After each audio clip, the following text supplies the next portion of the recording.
મહાદેવ, જય શ્રી રામ. કેમ છો બધા? હું પણ મજામાં. તો તમને ખબર જ હશે કે અમને ગામ આવી ગયા છે. તો આ મારું આખું ઘર છે ગામનું. તો ભાઈ તમે વિચારતા હશો કે દિવસથી બ્લોગ નથી આવતા, તમારી જમીન સુધી મેં ટકું કેમ કરાવ્યું. તો ભાઈ હું તમને આ બધી વાત કહું છું. પહેલાં તો હું તમને દિલથી સોરી માગું કે કેટલા દિવસથી બ્લોગ નહીં આવતા હતા, કારણ કે અમારા મેદા ઓફ થઈ ગયા છે. એટલે મારી જનોઈ બનોઈ બધું કેન્સલ છે. હું તમને બતાવી દઉં છું. તો જુઓ ભાઈ, મારા રિસેન્ટલી દાદા ઓફ થઈ ગયા છે. દાદા ઓફ થઈ ગયા છે એટલે મારી જનોઈ પણ કેન્સલ છે. તો ભાઈ મેં એમના છેલ્લો વિડીયો છે, એટલે એવું નથી કે ચેનલ બંધ કરી દઈશ, એવું નથી કે ચેનલ બંધ કરી દઈશ. હું શુભેચ્છા તમને મળીશ. હું કરીને તો બ્લોગ બનાવવા જેવું છે, કેમ કે મારી પાસે સ્ટેન્ડ નથી, લાઇટિંગ નથી, એટલે તો પછી આ માઇક બી બધો ફોન સુરત જશે મારું, કેમ કે પછી હું અહીંયા એકલો હોઈશ. મારે માસીના ઘરે જવાનું છે, બધે જવાનું છે. તો ભાઈ બધો બ્લોગ બનાવી દઉં છું. તો હવે હું તમને બતાવું કે મારું ઘર કેવું છે. તો ચાલો હું તમને બતાવી દઉં.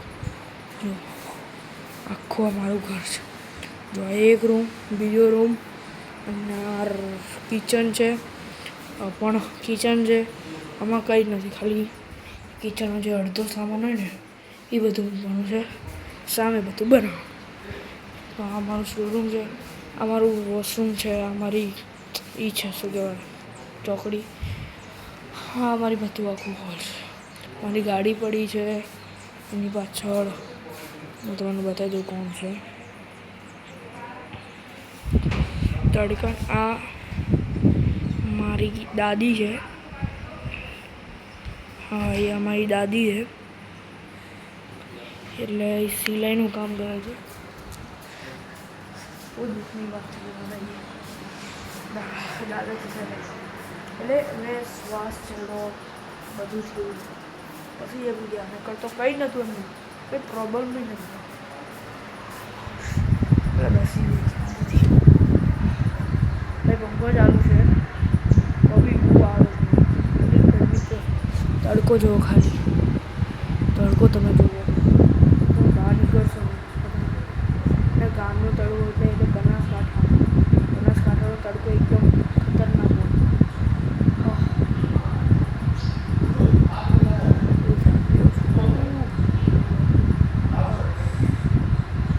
મેં તમને કીધું હતું કે બહુ મજા આવશે, જમીન બતાવીશ.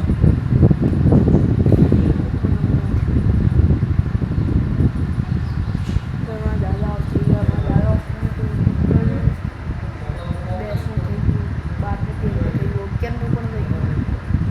ટોટલ થયા 18 દિવસ. મારા ટોટલ 18 દિવસ થઈ ગયા હતા. તો મારા મમ્મી પપ્પા સુરત જાય છે, મારી બેનને લઈને. પણ તમે કહો કે હવે આટલા બધા જણ હતા, એટલે મારી બહુ કેટલા બધા મહેમાન તક આવેલા હતા. તો મારી બુઆ ત્રણેય બુઆ આવેલી હતી, ત્રણેય અને બેન ત્રણેય બુઆ આવી હતી. મારી બધા જ ખુશીનો માહોલ હતો. શ્વાસ ચડ્યો રાતના. બધા ગયા હોસ્પિટલ.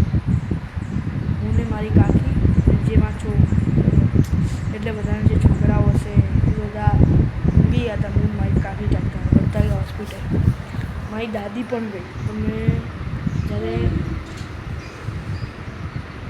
દાદીને પછી લાવી લીધી, કેમ કે ઓપરેશન આવ્યું તો ત્યાં દાદી લિટરીમાં રડતી હતી. એટલે ઓપરેશન એટલે બાકી હતું. પહેલાં તો ધાનેરા લઈ ગયા.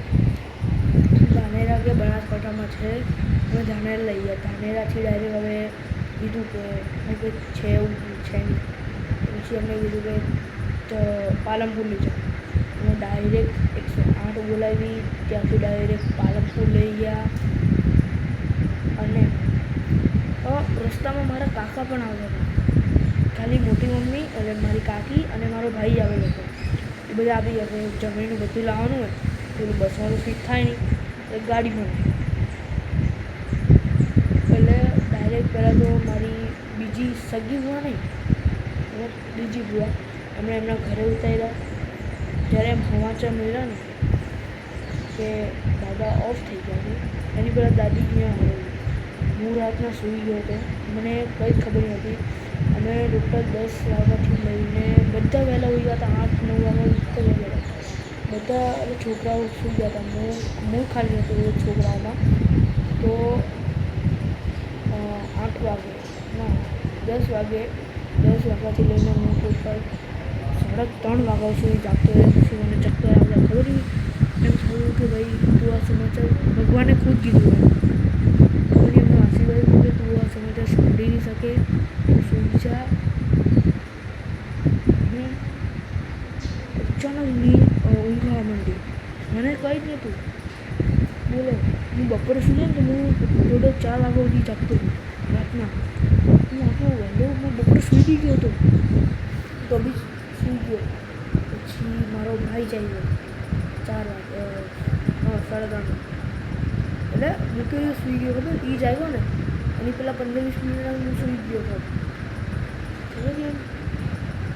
પછી 4 વાગે હું જાગતો રહ્યો 4 વાગે સમાચાર કે દાદા સૂઈ ગયા.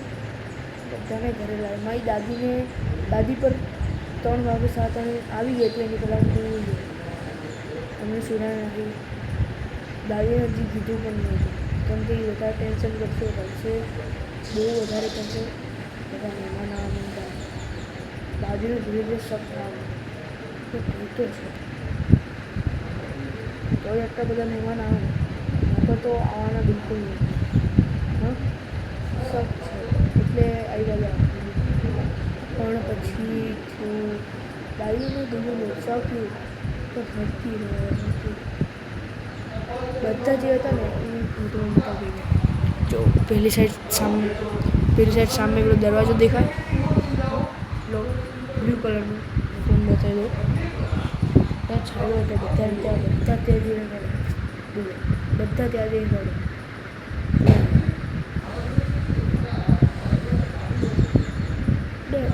અવાજ આવશે તો મસ્તી થઈ જશે.